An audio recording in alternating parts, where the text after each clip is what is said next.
छा थे बच्चो आबा मुझे आबा जहां जान रहा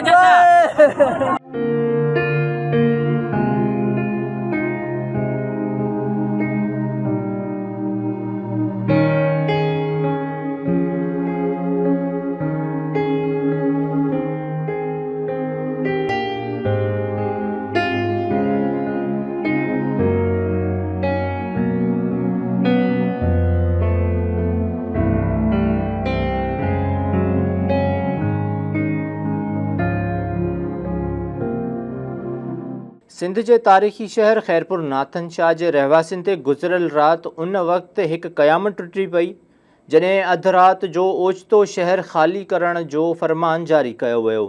इंतज़ामिया ऐं सरकार अलर्ट जारी कराए पाण त सुम्ही पई पर KN शाह वासियुनि जो साह मुठ में अची वियो।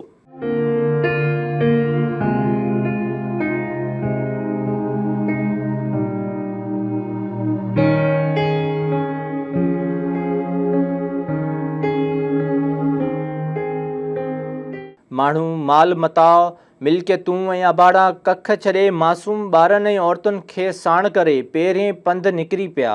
इंतज़ामिया पारां ट्रांसपोर्ट ऐं ॿी इमदाद जो बंदोबस्तु न करण सबबि शहरी सवारीअ लाइ बस जे अॾे ते भटकंदे नज़र आया। ओचितो लॾ पलाण कंदड़ हज़ारे शहरियुनि खे सम्झ में न पिए आयो त हू वञनि त आख़िर केॾांहुं वञनि। परेशान लॻो पिया अफ़रा तफ़री जो क़यामत जो मंज़र आहे। KN शाह जे वेझो पाणीअ में ॿुॾी वियल गोज़ो शहर में बि साॻिया मंज़र ॾिसण लाइ मिलिया।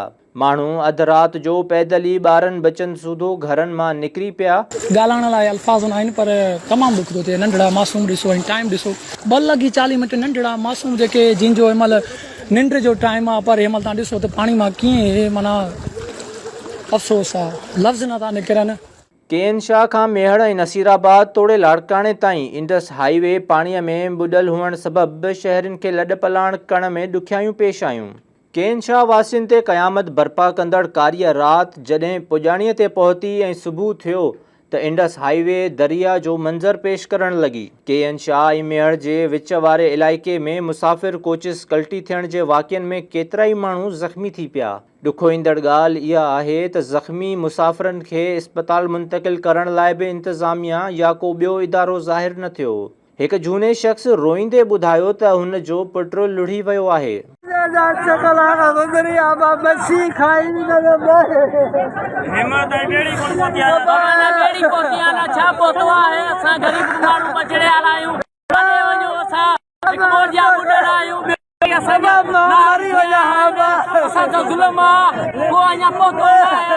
बाबा जेको नंढड़ो ॿुॾियो तव्हांजो छा थे बच्चो आबा मुझे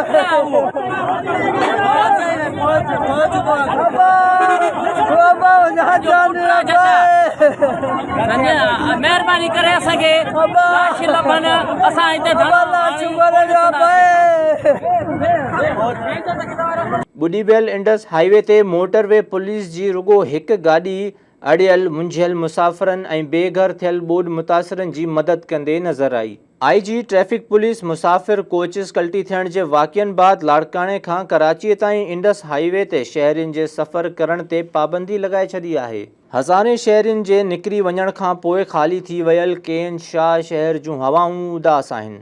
हीउ हेॾो सारो शहर ख़ाली थियण ते सिंध सरकार ऐं इंतज़ामिया खे भले को जुबो न अचे पर सिंध जा माण्हू ॼाणनि था त हीउ रुगो शहर न ख़ाली थियो आहे पर हज़ारे दिलियूं बि टुटियूं आहिनि। समूरनि सिंध वासियुनि जो इहो फ़र्ज़ु आहे त हू बेघर थियल KN शाह वासियुनि जी वित ऐं वसाहर भरपूर मदद कनि, हुननि जे लाइ पंहिंजी दिलनि जा दवार खोले छॾनि ऐं इहो यकीन ॾियारनि त हू अकेला न आहिनि।